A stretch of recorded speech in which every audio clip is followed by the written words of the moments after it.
ہم کبھی کمانڈر کلبھوشن بھی پکڑتے ہیں، کبھی ہم یا مختلف جاسوس جو ہیں وہ بھی پکڑتے ہیں، قید بھی ہوتے ہیں، پھر واپس جو بھی ایک طریقہ کار ہے قانونی اس کے بعد بھیج دیا جاتا ہے. یہ ایک چیز کھیل کا میدان ہو یا سی پیک جیسی کوئی ترقی ہو،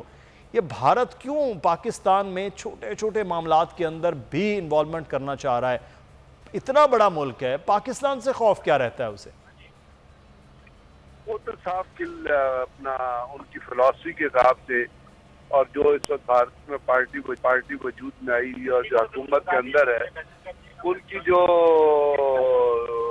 فلسفی، ان کی جو حکومت کرنے کا طرز حکومت ہے، اس کے انداز سے یہ تو اسٹیبلش ہے کہ بھارت پاکستان کو ترقی کرتے بھی دیکھنا نہیں چاہتا اور پاکستان کے اندرونی معاملات میں مداخلت بھی کرتا ہے. اس سے جیسے آپ نے خود اپنے انٹروڈکشن میں کہا صاحب سے، اور اس کے یہ تو جاسوسی کا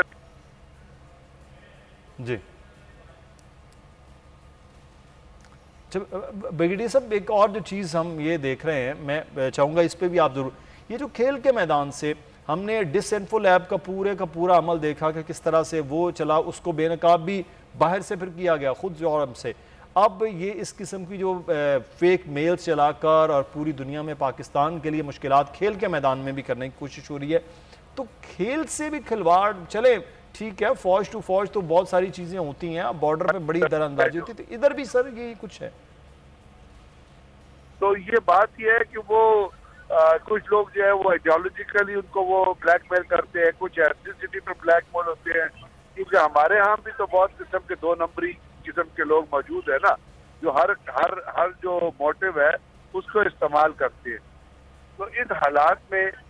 2 وجوہات ہے کہ بھارت یہ کیوں کرتا ہے. پہلی وجہ اس کی ہے کہ پاکستان اس کا کاؤنٹر نہیں کرتا. کاؤنٹر کا مطلب یہ ہے کہ اگر یہ پاکستان بھی بھارت کے اندر اسی قسم کی ایکٹیویٹیز اگر شروع کر دے، پاکستان بھی اگر اس قسم کی ایکٹیویٹیز شروع کر دے اور پاکستان بھی بھارت کے اندر جو ہے وہ اپنا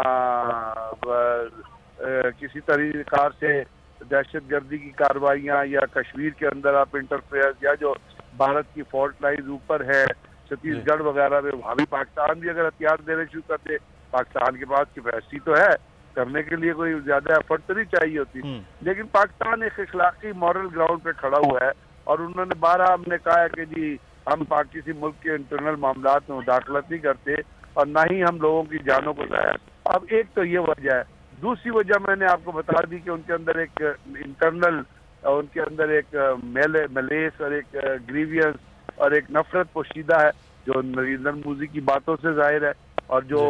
ان کی جتنے گورنمنٹ کے نمائندے ہیں ان کی باتوں سے ظاہر ہے. اور تیسری وجہ یہ کہ پاکستان ہمیشہ ڈیفینسو پہ رہا ہے. پاکستان ہمیشہ پیسو طریقے سے چیزوں کو ہینڈل کرتا رہا ہے، کیونکہ ہمارے ہاں بہت بڑی بکاؤ قیادت رہی ہے. وہ قیادت رہی ہے جن کی بھارت کی قیادت سے جو ہے وہ تعلقات تھے، اور ہمارے یہاں کچھ لوگوں کی بھی تھنکنگ یہ ہے کہ ہمیں کوئی بھی مارتا رہے، ہمیں بھارت مارتا رہے، ہمیں رو مارتی رہے، ہمیں مساعد مارتی رہے، ہمارے اندر دہشت گردی کی وارداتیں کرتی رہے، ہم اتنے سیاسی طور پہ اتنے بیکورڈ ہوئے ملائنڈ ہوئے ہیں. ہماری پبلک بھی جو ہے کہ وہ یہ نہیں دیکھتی کہ کون سی دشمن ایجنسیاں آپ کے خلاف کر رہی ہیں اور کون لوگ ان کے ساتھ کھڑے ہوئے. ہم پھر بھی کہتے ہیں آؤ ہمیں مارو، ہمارے اوپر ظلم کرو، ہم خوش ہوں گے، ہم تالی بجائیں گے، ہم آپ کو بیک کریں گے. ہماری پبلک کا بھی یہ ایٹیٹیوڈ ہے. مصیبت کی بات یہ ہے، یعنی اگر آپ کو پتا ہے کہ اجیت کمار ڈیول ایک سیاسی لیڈر کے گھر میں بیٹھا ہوا ہے، اس سے وہ جو نواز شریف کے گھر میں بیٹھا ہوا ہے اس سے گلے مل رہا ہے، اور انڈیا میں وہ کہتا ہے کہ میں پاکستان کے اندر لوگوں کو ماروں گا، تو کیا پاکستان کی پبلک کے اوپر یہ یا اس کی پارٹی کے باقی جو سیاسی لیڈر ہیں ان کے اوپر یہ قدرت نہیں عائد ہو جاتی کہ آپ اپنے جو لوگ ہیں، آپ جو اپنے عوام ہیں ان کی جان بچائیں، ان کی عوام کی انٹرسٹ کا خیال رکھیں. ذمہ داری جو ہمارے یہاں حکمرانوں کی ہے وہ بھی بریگیڈیئر صاحب اس سے زیادہ ہے کہ پاکستان سب سے پہلے ہوگا تو پھر ہی معاملات. بہت شکریہ بریگیڈیئر غضنفر صاحب ہمارے ساتھ موجود، اور یہاں ہم آگے بڑھیں گے اور ایک اہم معاملہ ہے اور وہ ہے پاکستان کے مستقبل کے حوالے سے، سندھ کے مستقبل کے حوالے سے. ہم پچھلے دنوں میں مسلسل آپ کو انٹر اور میٹرک امتحانات میں نقل کے رجحان سے متعلق خبریں دیتے رہے کہ کس طرح سے یہ نقل کی جاتی ہے. جب نقل کیے ہوئے بچے پاس کر کے آگے بڑھتے ہیں اور وہ اساتذہ بن کر آگے تعلیم دینا چاہتے ہیں تو ان کی کیا صورتحال ہوگی. اس کا ایک نمونہ IBS اکر نے جب ایک ٹیسٹ لیا ہے GEST ٹیسٹ, تو اس میں صرف 1250 امیدوار, جی ہاں 1250 صرف امیدوار کامیاب ہوئے ہیں. 1,60,000 سے زائد امیدواروں نے ٹیسٹ دیا ہے. 1,60,000 سے زائد امیدواروں نے ٹیسٹ دیا ہے اور جو نتیجہ آیا ہے وہ 0.70 کے قریب آیا ہے. ایک بھی شخص پاس نہیں ہو پایا اس لحاظ سے. تو صرف 1250 امیدوار پاس ہوئے ہیں. سیٹس جو رکھی گئی تھیں ایلیمنٹری سکول ٹیچرز کے لیے وہ قریب 14,000 سے زائد ہیں. تو جب صرف 1200 لوگ پاس ہوئے ہیں تو کون کس طرح سے کس کو آ کے پڑھائے گا, یہ بڑا امپورٹنٹ معاملہ ہے. رؤف نان ہمارے نمائندے ہمارے ساتھ موجود ہیں. تو یہ وہی بریڈ ہے جو سالہ سال سے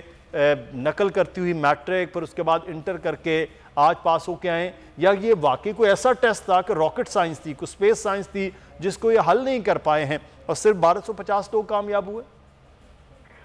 مدثر, سندھ کے اندر اگر تعلیمی نظام کی بات کی جائے تو بالکل تباہ حال ہے ایجوکیشن سسٹم کا. اگر ان بھرتیوں کے حوالے سے بات کی جائے تو 26 مارچ 2021 کو ایک اشتہار شائع کیا گیا تھا اور بتایا گیا تھا کہ 32,510 جونیئر ایلیمنٹری سکول ٹیچرز بھرتی کیے جائیں گے. جبکہ اس حوالے سے محکمہ تعلیم سندھ کی جانب سے گزشتہ سال دسمبر کے اندر ایک سرکولر جاری کیا گیا تھا اور اس میں بتایا گیا تھا کہ جونیئر ایلیمنٹری سکول ٹیچرز جو ہوں گے ان کے لیے جو بھرتیوں کا ٹیسٹ لیا جائے گا 6 سے 10ویں جماعت تک کے نصاب سے ٹیسٹ لیا جائے گا. بھی واضح کر دی گئے تھے کہ science, mathematics, computer knowledge, English اور اس کے علاوہ مدر ٹنگ سے سوالات لیے جائیں گے. اچھا, جو حالیہ جو ٹیسٹ ہوا ہے اس کے اندر ہمیں تفصیلات جو موصول ہوئی ہیں اس کے مطابق کمپیوٹر سے 10 سوالات لیے گئے, معاشرتی علوم سے 10 سوالات لیے گئے, جنرل نالج کے 10 سوالات تھے, انگریزی اور سائنس کے 20 سوالات تھے. اس کے اندر جو صورتحال رہی کہ 1,60,000 سے زائد امیدواروں نے ٹیسٹ کے اندر شرکت کی تھی, جبکہ 1248 جو کہ 0.78% بنتا ہے وہ کامیاب کرنے میں کامیاب رہے ہیں, جبکہ 99% سے زائد جو ہے امیدوار وہ ٹیسٹ کے اندر اس کا عمل کیا گیا. اس کے بعد انٹرویوز ہوں گے, پھر فائنل لسٹ جاری کی جائے گی. لیکن گزشتہ جو بھرتیاں کی گئیں اس کے حوالے سے وزیر تعلیم سردار شاہ خود بھی کہتے رہے کہ انگوٹھا چھاپ بھرتیاں ہوتی رہی ہیں, اور اس سے پہلے IBS اکر کے تھرو جو ہے وہ IBHM کو رؤف نان, یہ بڑی خبر سے آپ ہمیں آگاہ کر رہے ہیں کہ صورتحال کیا رہی ہے. سبسکرائب کریں اور بیل دبائیں تاکہ کوئی خبر رہ نہ جائے.